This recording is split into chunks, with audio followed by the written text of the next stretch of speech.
Hello guys, this is Sarah Lynn Mejias and today is a great day.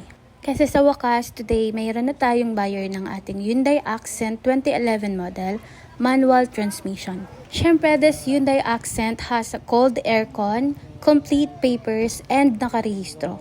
Makikita nyo rin dyan na very intact yung loob and makinis yung labas. Ang pinaka-issue lang niya is yung hood niya, yung faded paint. But overall, especially the engine, aircon, and all is good.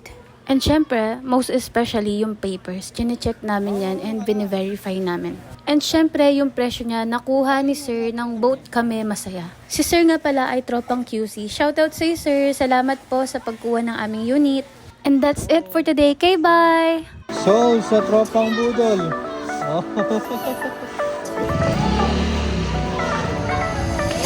Pre, thank you pre, ingat.